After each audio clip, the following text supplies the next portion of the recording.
I believe that everybody has a responsibility in life, and that our responsibility is to make this planet and this country a better place than it would have been without us. My own fight for quality education, my own experience over the last, I don't know, 30 years, is really grows out of my understanding and recognition that so much of what I've been able to achieve in life as an individual has been made possible by education. I didn't kind of jump into the advocacy piece. I was, believe it or not, very kind of shy and introverted. And while I was an engaged and involved parent of going to, parent-teacher conferences or PTA meetings, I sat in the back. I didn't ask questions. I really didn't interact at all.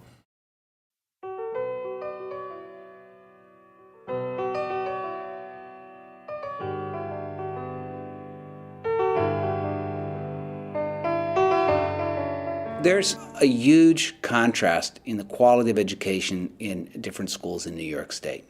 We have some of the best schools in the country, and we have a lot of schools where 80 and 90% of students are graduating from high school, and that's great, because that means those schools are equipped to serve the students that they're educating. But we have a whole lot of other schools where that's not what's happening. We have every year the state puts out a list of the schools in need of improvement. There's 532 schools on that list currently. It's about 500,000 students in those schools, and only 57% of those students graduate from high school, and those who are graduating too often are not prepared for college or careers. I always say I had rose-colored glasses on because I thought all middle schools had offered art and music like my children were getting, or they had Spanish, or they had all these other amazing things. And I realized that there were so many schools in our communities that had such a lack of equity going on that I needed to start being involved. So it raised a question, why is it that in certain communities we can tolerate schools without libraries, without laboratory space for children, without gym areas? Because that's true right here in New York and true in other parts of the state. But in other communities that would be unacceptable and certainly not the way we extend learning opportunities for children. In my child's school, in a huge comprehensive high school, where they have one or two guidance counselors for hundreds of kids, there's no way that a guidance counselor can see hundreds of children, give them the undivided attention, equal attention, and that every child comes out on top. It's just not fair. In so many districts, we will deliberately assign the least experienced teachers to teach the most challenging students. And we set the kids up and the teachers up for failure.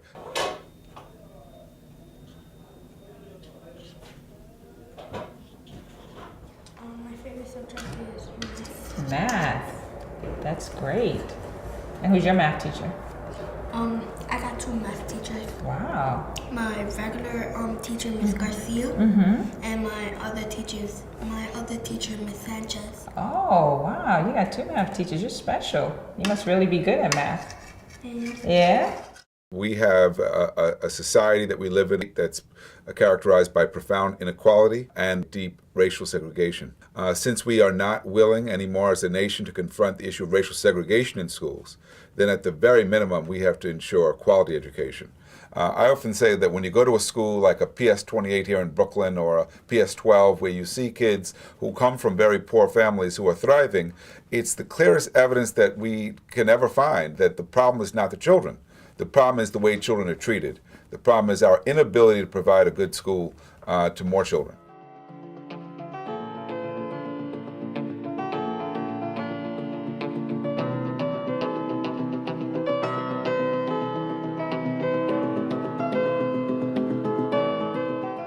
In 2007 was a really important year because that was the year that after 13 years of organizing around the Campaign for Fiscal Equity lawsuit, we got the state to commit a record amount of funding for high-need school districts.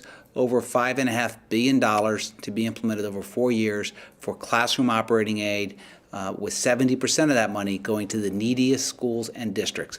Unfortunately, 2 years down the road from there, the fiscal crisis hit, and then we ran into a defensive mode of trying to stop cuts. However, in 2010, there was a dramatic cut to education, $1.4 billion statewide, really hurt our schools. What's been happening in New York City is school closures, and that has a direct effect on this. And it has a direct effect on what happens to communities, what happens to young people, what happens to teachers. because when you get cut, you lose services. If we don't have enough money to get what stuff that we need, when we grow up, it's gonna interact with our career, and we might not know as much as we need to know.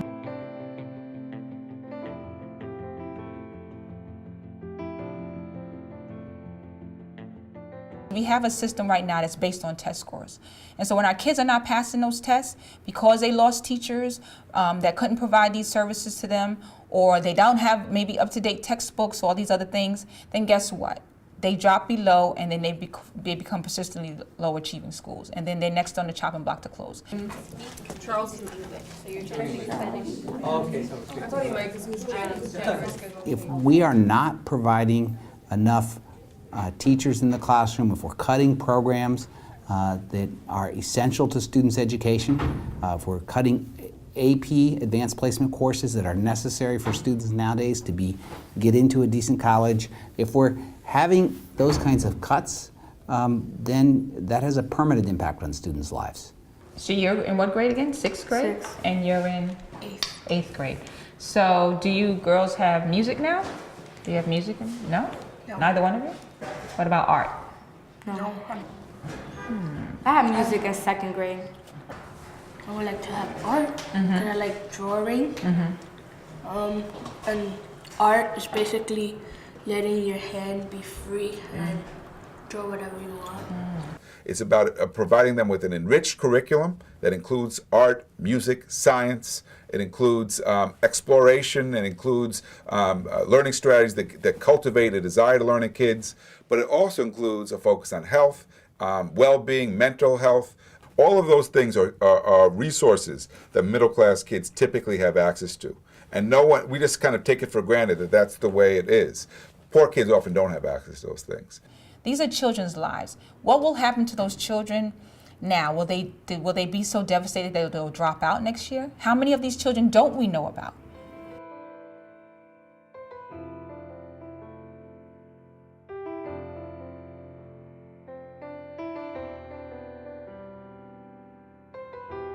So our state legislators need to hear from us as parents. They do listen if they hear from enough of us, if we keep the spotlight on our expectations for them. And then you talk to them sometimes and they don't understand, they don't hear what you're saying, they can't relate to the children, and you're saying to yourself, wow, these are the people that are put in place to ensure that our kids are being successful in school and they're learning and all these other things, and they can't relate. And so what that did was build more confidence in myself. What that did was build, for me, the need and knowledge to know that I have to be doing this. And it helped me kind of connect to kind of my vision of I need something more. This needs to be, we have to make this grow. This movement needs to grow. You know, it took a lot for me to hold back the tears. It was really great because, you know, they were just sharing their stories of things that they could lose. You know, you explain it once and they totally got it. Dear Governor Cuomo, we don't need budget cuts. Dear Governor Cuomo, I don't want you to cut the budget. We need more education and more schools so that we can learn and have fun. I don't want you to cut my favorite subject, math and music. I want more field trips and more fun. Please stop the budget cuts. Sincerely, Lawrence Carlo.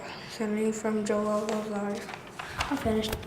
The saddest thing is that in this country, a child's the circumstances they're born into often determine what they can become, and that runs right against what we think of as the American dream.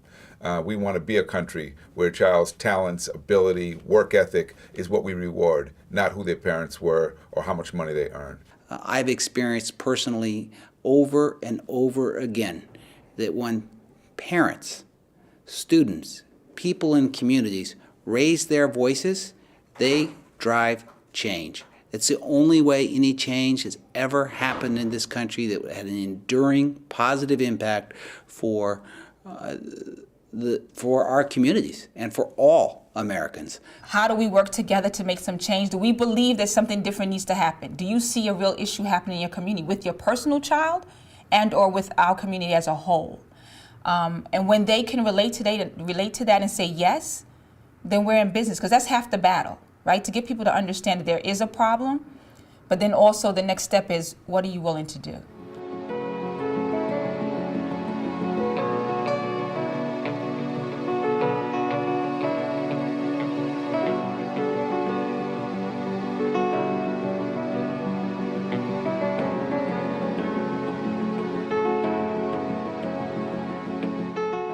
You don't have to be a parent to be a public education advocate.